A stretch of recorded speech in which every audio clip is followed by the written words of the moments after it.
Yep. Yeah.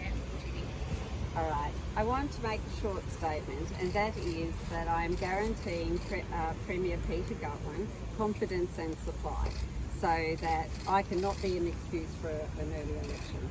I'm quite comfortable that he deserves that. The next thing I'd like to say is that I'm really grateful to the Premier for liberating me from the Liberals. I feel like this giant boil has been lanced, and all the poison and the pus and the toxicity of the last 3 years is over.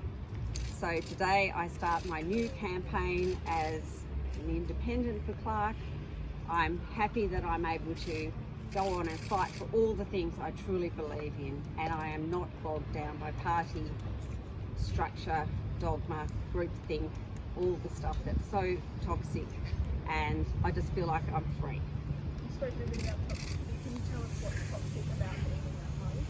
Well, the tribe has spoken, I don't belong. It's not quite as simple as that. I think there's so many good people who identify with Liberal values, but actually the Liberal Party's a tiny microcosm. It's like 300 people, not all of them financially paid up either, and they get to choose who will represent them for the next election. So obviously I didn't meet the grade, and I think that's because I have just fought so hard to make the government big, bold, brave and accountable. And I thought I could change things within the structure, but the beast is so powerful, you just can't. Are you formally resigned from the Liberal Party and no longer a member? I haven't as yet. Will you do so, and when? Well, there's no point being in somewhere where they don't like you. I don't see the value in that. I think I've been a really good Liberal representative. I've worked so hard under the Liberal banner in Clark for change. People know I'm a fighter, they know I'm there for the actual people, and that I have really true, strong values. But, I think you've got to be realistic. If you're not loved by your own team, well then, let's go out. There's 74,000 people at Clark that matter to me, and I'm hoping that as of today they will see me back as the independent fighter with independent. So just to clarify, will you leave the party today, or Not when? today. I've got to put some paperwork in and do a few things. It's not like I hate them. I'm just free. So will you stay in the Speaker's role? Or you I'm sorry, I'm just going to take one question at a time. Sorry, are you speaking to continue on as Speaker for the rest of this term? Well, at the moment, I think if the Premier's, that's his desire, I would love to stay on as Speaker. I think I've proven to everybody that, I'm a fair and well-functioning Speaker. But that's at the discretion of the Premier. He now has the numbers to remove me technically, but it is at the will of the House. So hopefully we can get through to the next election. Do you think it was that ultimately left? Sorry, what was that? What do you think it was that ultimately left? Oh, I think it's a long time coming. I think there must be an election fairly soon, and they've decided that they need some clear oxygen, and getting rid of the elephant in the room is probably the way to go. Do you concede that, not being a bit independent inside the party, do you concede that that's probably a good enough reason for why they probably didn't want to have you in the party anymore? Look, there's no question about it. I've had some powerful enemies in the party, and there just isn't the capacity in a party for individual thought. It's a very groupthink mentality, and I'm not always confident that's the right thing to do. I had to wake up every morning and say, can I live with this? Can I look into the future and say, I made the right decision? Because there's been lots of things that have happened on my watch that I've thought should have and could have been done better. Is the far-right evangelical side of the party running the show? They have a very, very loud voice. Can you explain why this conversation was had now? Well, I think, Blind Freddie can see we're going into an election, and I just think it was a matter of, I had been told quite clearly that I wouldn't be pre-selected, the branches would be stacked, the pre-selection would be stacked rather, and I knew that was of great concern, and I'm not a person who believes in stacking, and I'm also a person who believes that you should be measured on your credentials, and I do believe I'm more than highly qualified. So Sue, what's your relationship like with the Premier right now? Good. The Premier did what he had to do, and probably if I was in his situation, I would have done the same. So there's no bad blood from that point of view. I hope a couple of people probably review their consciences, but it is what it is, and no regrets. Nothing could be done or undone, so it's exactly where we are. But I am now free to express and to call out poor behaviour. When do you think the election will be? Well, I'd say it's very soon. I'm not certain, and I hope that I'm going to be prepared in time, but obviously the powers to be do know. And what are your chances in Clark? Who knows? It's one of those things, like there's a lot of independents now running, and I hope we get more independents around the state, because I think people are seeing across Australia and across the world the weaknesses of having two dominant parties. I think what we need is a lot more creative thinking and really testing of ideas, and we need to change culture.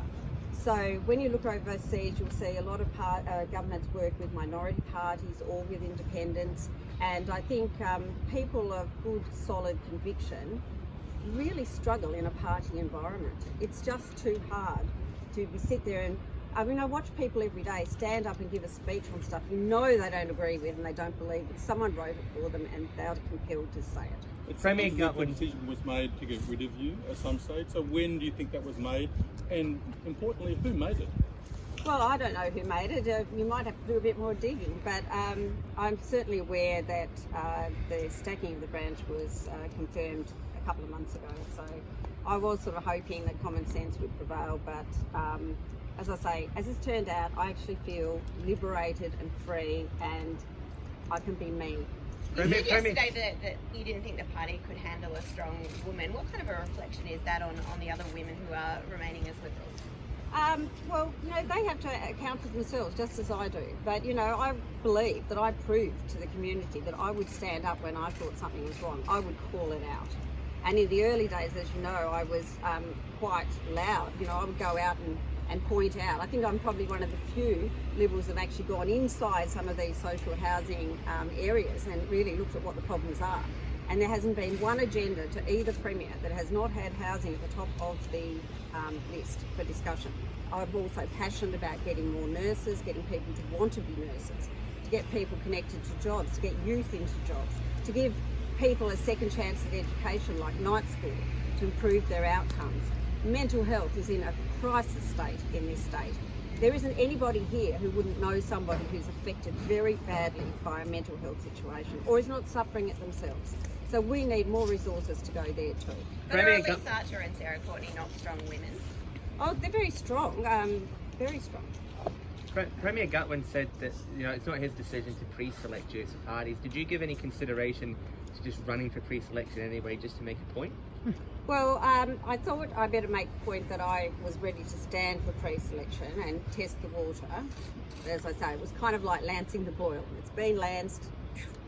If you were given an removed as opportunity, Speaker, how will would you you sit on vote the on cross government legislation from now on? Well, it depends on the legislation. Like, I think you've seen my history as a speaker has been very much about the traditional role of speaker, and a traditional speaker only has a casting vote.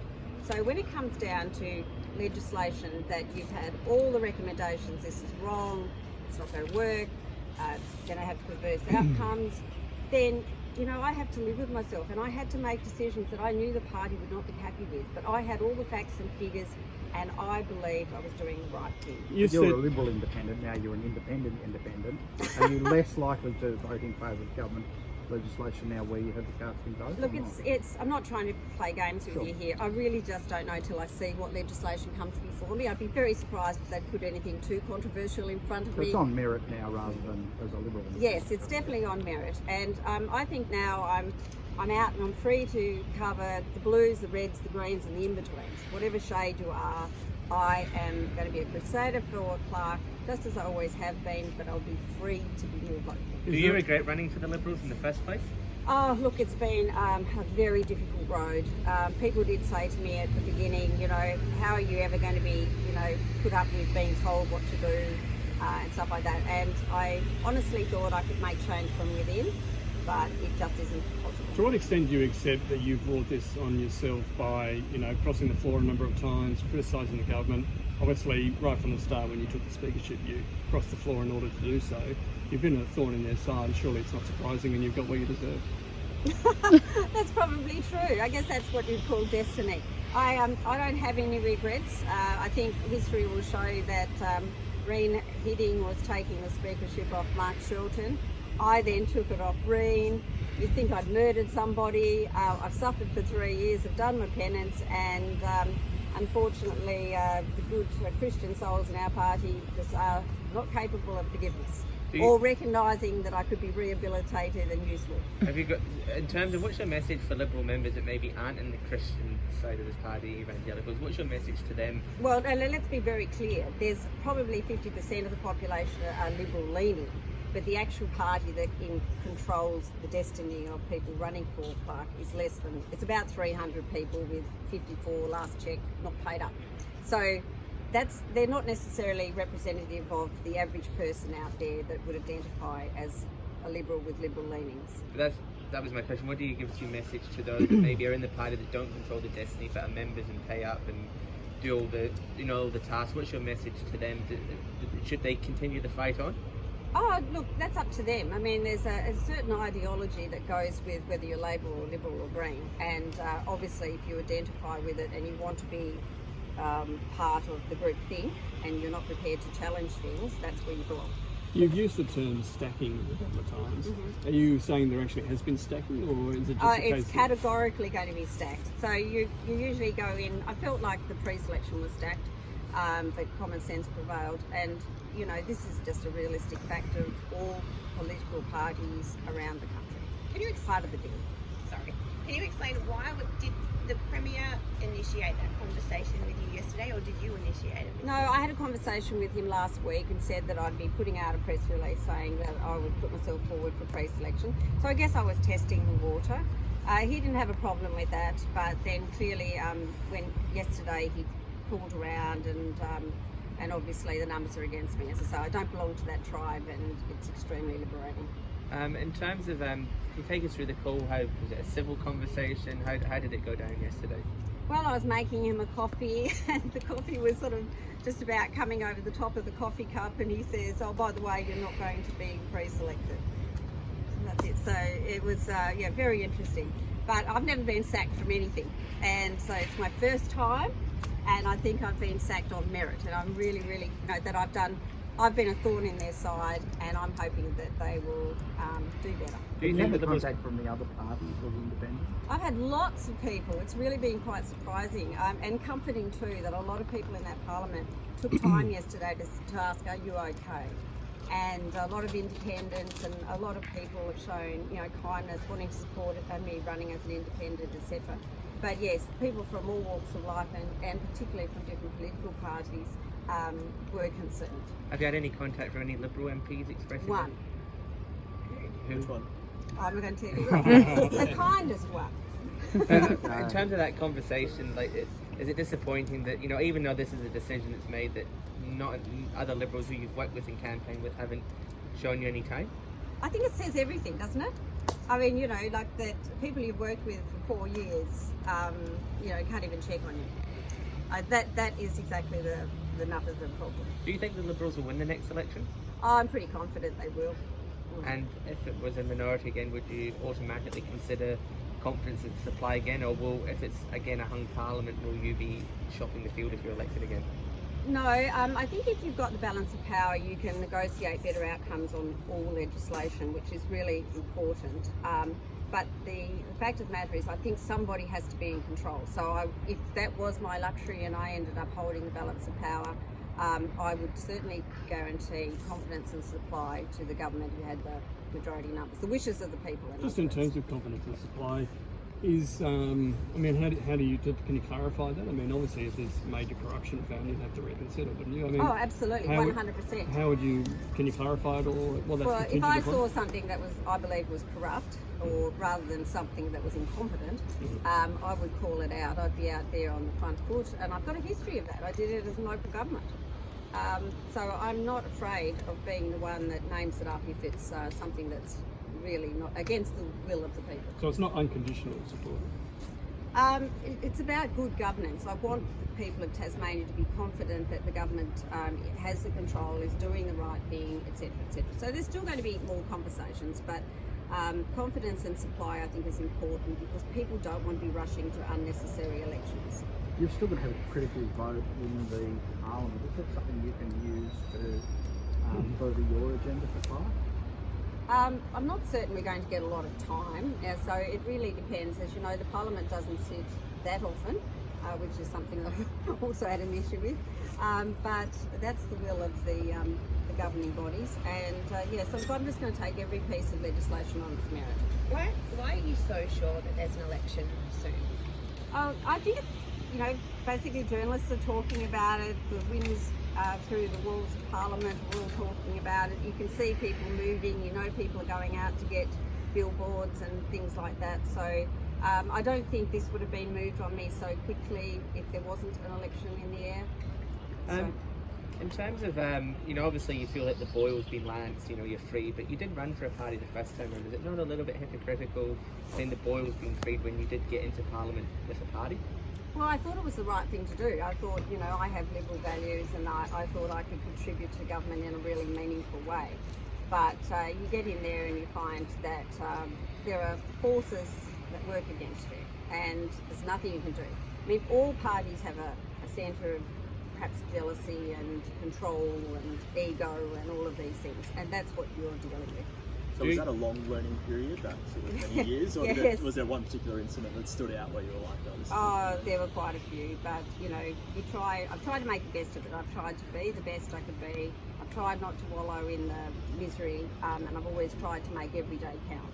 So that's my record, that's what I've done, and I think any person who's followed my career and trajectory will know that I care deeply about every single constituent of Clark, and I care deeply about changing this world to make it a better place for all of us. Everything. I want prisons to do more rehabilitation. I want better educational outcomes. It's just simply unacceptable that we have nearly 50% of Tasmanians functionally illiterate. And I see them every day come through my office. What discussions, if any, have you had with members of Parliament or parties about retaining the speakership, and in particular None. as the Premier discussed it with you? It's at the will of the Premier at the moment. I always knew it was a temporary seat, and I've done the best I could with it, and I hope everyone found me to be a respectful speaker, fair, firm, but other than that, it's really basically just the sort of like the chair of the board in a meeting. You talked a bit about the Liberal Party. What's the experience like generally, do you think, for women in Tasmanian politics? Look, I think the whole world's waking up to this new dawn that we have to stop bullying at all levels. And politics does a lot of bullying. And it's not just the men. Women can be very nasty beasts. And I think we have to stamp it out and say we must have a safe workplace. We must have people that can come to this Parliament and every Parliament and be able to make a contribution without fear of being demoted, demeaned, given a hard time, sent to Coventry, all of these things. We should be respectful, and it should be a more diverse Parliament. So I'd love to see Parliament not only have the women that we've got, because we've got more women than men, but I want a mixture of people representing the different facets of our community. You spoke about women there, you said women can be nasty beasts as well. Is it your experience in the Liberal Party that the vitriol from them after your decisions to go to the Speaker was just as bad as the men? Look, there's no question about it. When you're left off a brochure in spite, it does make you question things. But look, I don't want to go there. I'm happy I'm out of it. I'm bloody happy I'm out of it. Is there a culture of bullying? There's a culture of bullying in every facet of Parliament. So, you have to be a tough character to be able to get up every day and say, I've got to go back in there for more. That's the truth of it. And I think there is a real mood for change. There are people calling it out. And we have to be the change. Any regrets? None. I can't undo anything that's done. I'm really looking forward to the future, and I want a big, bold, brave, accountable government for us all. It's been a whirlwind 3 years, but do you concede your card was marked the day you took the speakership that this was going to come to this situation? Are you a tarot reader? Look, someone sent me a little emoji the other day of a deck of cards going out, and then popped out and there's one with my face on it. I don't know whether my card was marked. Certainly my early experience wasn't good. Right from the moment I was pre-selected, I felt my campaign was stifled. My entry into Parliament was, always under some risk and cloud. It was just a horrible, horrible time. Do you think you were talking about before about good governance, and that will be when you're on the crossbench? A big thing about. Do you think the Premier and this government has provided good governance? I think the leadership the Premier has shown since the COVID outbreak, I mean, he came in a very, very difficult period of time, and there's definitely more confidence in Tasmania than in many other states, and I think we have to give him credit for the way he took us through COVID. Will you continue having, I'm talking about like after long politics, long gone, could you continue having a friendship with the Premier? And I'd be friendly with anyone, and like, it doesn't matter what the debate is, even like the VAD bill. I support someone having a different opinion, and I support them having a voice to express that opinion, just as I expected to be able to voice my opinion. But I mean, like, obviously the Premier's come around and said you're at the party. Is that going to be a deep scar, or will you be able to move on for it and maybe, have a... No scars. Boil gone, new day. And just to clarify, from now, you see yourself as an independent from this moment. Well, I guess I've probably been functioning as an independent for a very long time, But really. But in a formal sense, really. Oh yes, I'm definitely independent. And happy to be so. Will you be having discussions about the speakership this week before you get into Parliament about what your odds are of keeping it? Do you know what? It's up to the people in the Parliament to decide whether or not I'm Speaker. Any one of them can move to have me removed, and it's always been that insecure a job. So I've never, held on to it like a really tight leash. I've never expected to stay there. I've been very grateful for my time in the Speakership chair, and I don't think I've done a bad job. Kept you guys interested. Anyway, thank you so much. Thank you. Look forward to seeing you again in the future.